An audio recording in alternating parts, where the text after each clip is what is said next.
नमस्कार। शास्त्र में भी कहा गया है, नैनम छिन्दन्ति शस्त्राणि नैनम दहति पावक न चैनम क्लेदयन तापो न शोष्यति मारुतः। आत्मा को न तो शस्त्र काट सकती है, न आग उसे जला सकती है, न तो जल उसे भिगो सकता है और न ही वायु उसे सुखा सकती है। और अब इसी विश्वास के साथ मुझे अपने बचे हुए जीवन में अपने कर्तव्य, अपने कर्मपथ पर आगे बढ़ते रहना है। मैं समझता हूँ अगर आप स्नेहा क्लासेस के इस यूट्यूब चैनल, यूट्यूब कम्युनिटी से जुड़े हैं तो आपको भी पता चला होगा और खेद हुआ होगा सुनकर जो मेरे साथ ऐसी दुर्भाग्यशाली घटना घटित हुई है। बहरहाल मैं कुमार शुभम एक बार फिर आप सभी का आपके अपने इस educational YouTube channel Sneha classes पर बहुत बहुत स्वागत करता हूँ। आप सभी का बहुत बहुत शुक्रिया कि आपने अपना प्यार, अपना साथ मेरे साथ यूं ही बनाए रखा है। प्रयास करूंगा कि मैं कुछ अच्छा करता रहूं जिससे आपका प्यार और साथ यूं ही बना रहे। एक बहुत ही कॉमन मगर एक बहुत महत्वपूर्ण टॉपिक लेकर आप सभी के सामने उपस्थित हूं। लास्ट ईयर न्यूज चैनल्स में आपने कई बार इस टर्म को सुना होगा। कई लोगों के मन में इसको लेकर बहुत सारी गलतफहमियां हैं। आज मैं प्रयास करूंगा कि अपने इस छोटे से वीडियो लेक्चर के माध्यम से सारी गलतफहमियां और आपके सारे सवालों के जवाब दे सकूं। उम्मीद करूंगा कि मेरी भाषा इतनी सरल हो कि जब आप इस वीडियो लेक्चर को सुने तो एक ही बार में आपको सारी बातें समझ में आ जाएं। मैं बात कर रहा हूँ श्रद्धा वॉलकर हत्याकांड की। आपने सुना होगा लास्ट ईयर जब श्रद्धा वॉलकर जो एक लिव इन रिलेशनशिप में रह रही थी, उनके लिव इन पार्टनर जो थे आफ्ताब पूनावाला, उसने उसकी हत्या कर दी थी और फिर उसके अंगों को टुकड़ों में काट दिया था। ये बहुत दर्दनाक हत्याकांड था और मैं भी समझता हूँ कि ऐसे अपराधियों को कानून के द्वारा बहुत कठोर से कठोर दंड दिया जाए ताकि समाज में एक मैसेज मिले जिस किसी के भी मन में इस तरह का कोई जुर्म बस रहा है या पनप रहा है वो उनके लिए। तो एक बहुत कॉमन सा, बहुत सामान्य सा टर्म है लिव इन रिलेशनशिप, लेकिन इसको लेकर बहुत सारी गलतफहमियां हैं लोगों के मन में। सही या गलत मुझे नहीं पता और मैं इस मामले में पढ़ना भी नहीं चाहता। मैं बस जो भारतीय कानून, भारतीय संविधान इन संदर्भ में कहता है मैं वो आप तक डिलीवर कर देना चाहता हूं। तो आइए समझते हैं कि लिव इन रिलेशनशिप होता क्या है। एक अंतिम लाइन में आपसे कहना चाहूंगा, अगर आपने अपने लर्निंग मोड ऑन नहीं किया है तो कर लें। अगर आप हेडफोन यूज करते हैं तो करें, लगा लें और फिर अंत तक इस वीडियो को पूरे ध्यान से सुने और समझने का प्रयास करें। तो सबसे पहला सवाल कि लिव इन रिलेशनशिप क्या होता है। मैं आपको बताऊं कि जब शादी करने की उम्र के दो लोग, यानी सीधा सा मतलब जब दो वयस्क लोग, जब एक वयस्क कपल जिसमें कि एक मेल और एक फीमेल हो और उन दोनों की एज 18 प्लस या 18 या 18 प्लस हो और वो बिना शादी किए एक साथ रहना चाहें, एक छत के नीचे रहना चाहें और रहें, तो हम कहेंगे कि वो दोनों लिव इन रिलेशनशिप में रह रहे हैं या रहते हैं। ये बात ध्यान देने योग्य है कि शादी करने योग्य जो एज कानून के द्वारा निर्धारित की गई है 18 प्लस, ठीक है, ध्यान से समझिएगा। तो बहुत कई सेलिब्रिटीज, कई एथलीट्स के बारे में, कई नामी हस्तियों के बारे में आपने सुना होगा कि वे काफी समय तक लिव इन रिलेशनशिप में रहे हैं। जैसे एक नाम अगर मुझे लेना हो तो आपने सुना होगा करीना कपूर, सैफ अली खान काफी समय तक लिव इन रिलेशनशिप में रहे थे। इसी तरह से बहुत बड़ी बड़ी हस्तियां हैं, बहुत बड़े बड़े नाम हैं। तो सवाल ये उठता है कि क्या ये वैध है, क्या ये लीगल है, ऐसा करना लीगल है। इस मामले में आप इस बात को समझिए कि जो भारतीय समाज है वो लिव इन रिलेशनशिप को लेकर उसका रवैया उतना सकारात्मक नहीं है, उतना पॉजिटिव नहीं है जितना कि विवाह को लेकर है। जो ट्रेडिशनल एक परंपरा चली आ रही है शादी की, उसको लेकर जितना पॉजिटिव है, लिव इन रिलेशनशिप को लेकर उतना पॉजिटिव नहीं है।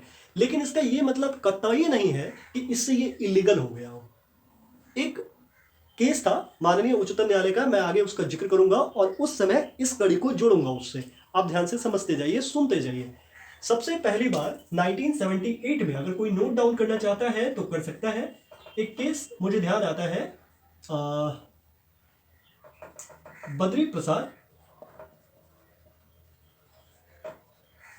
बनाम डायरेक्टर ऑफ कंसोलिडेशन, ये एक मामला था और इसमें पहली बार लिव इन रिलेशनशिप को मान्यता दी गई थी और उच्चतम न्यायालय ने यह माना था कि शादी करने के उम्र के दो लोग अगर साथ रहना चाहते हैं, साथ रहते हैं, तो इससे किसी भारतीय कानून का कोई उल्लंघन नहीं होता। और मेरे ख्याल से उस समय इस मामले में 50 साल के रिश्ते को वैध ठहराया गया था। अगर कानून की जानकारी रखने वाले लोगों की इस माने तो लिव इन रिलेशनशिप की जो जड़ है वो आपको संविधान के आर्टिकल 21 में मिल जाएगी।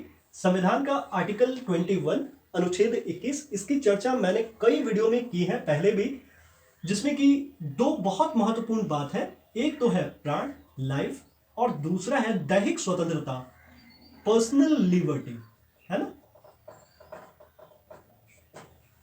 वही कि किसी व्यक्ति को उसके प्राण या उसकी दैहिक स्वतंत्रता से केवल किसी विधि द्वारा स्थापित प्रक्रिया द्वारा ही वंचित किया जा सकेगा, अन्यथा नहीं।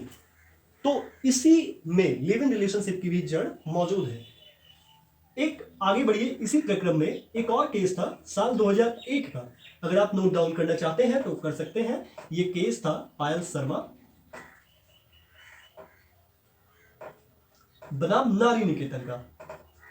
इस केस में माननीय न्यायालय ने यह कहा कि अगर अपनी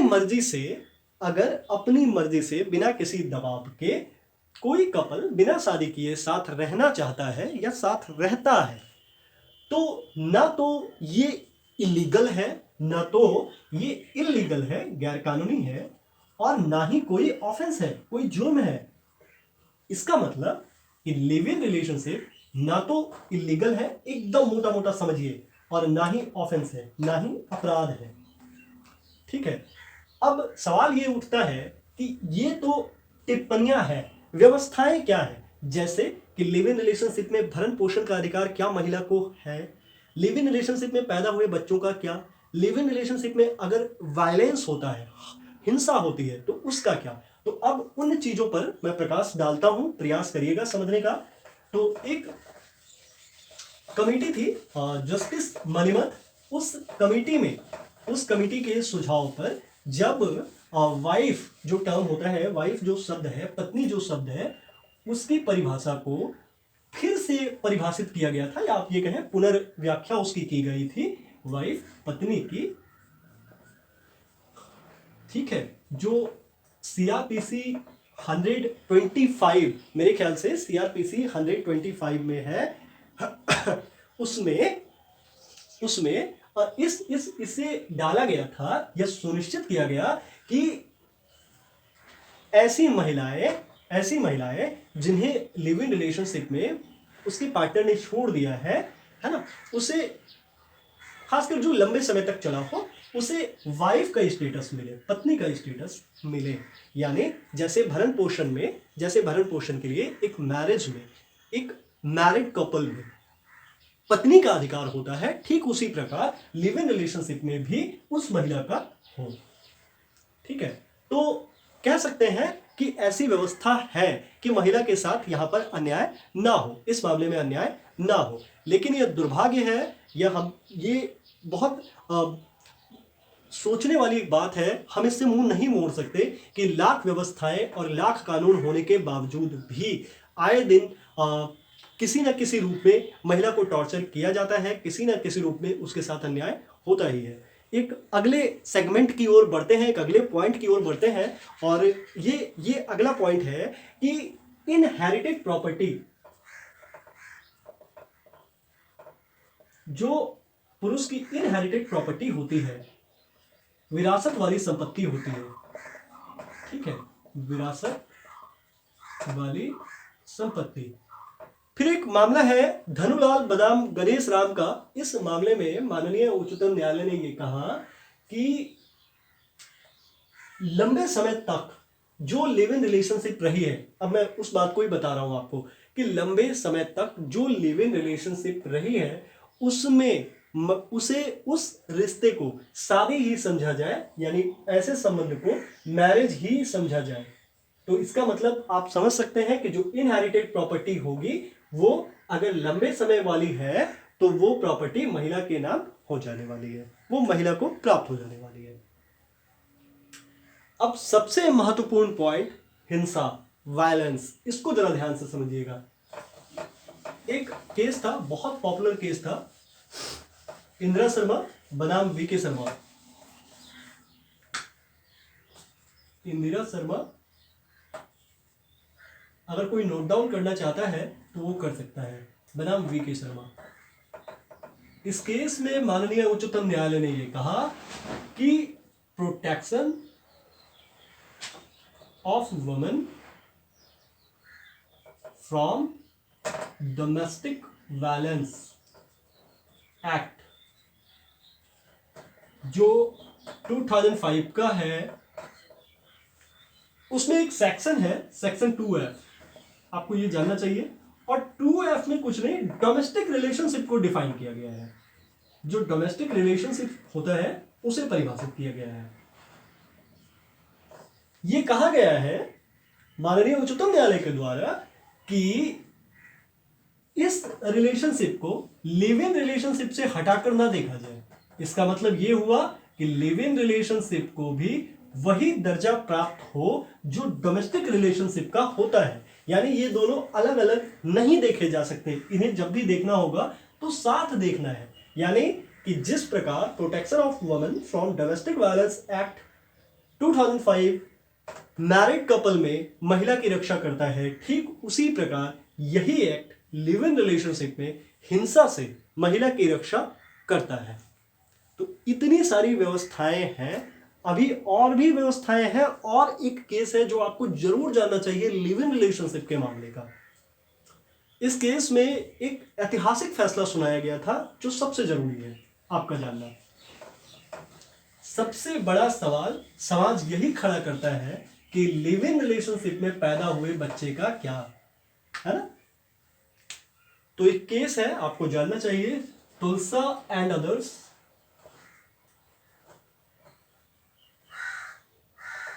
वर्सेस दुर्घटिया।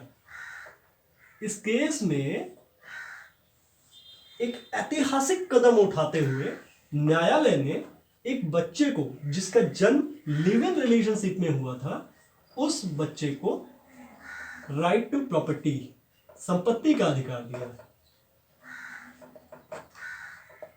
और अब शब्द सुनिएगा जो माननीय उच्चतम न्यायालय ने टिप्पणी दी, उस शब्द को सुनिएगा कि न्यायालय ने यह माना कि ऐसे बच्चे जिनके माता पिता लंबे समय से साथ रह रहे हों, भले ही लिव इन रिलेशनशिप में, उन्हें नाजायज ना समझा जाए।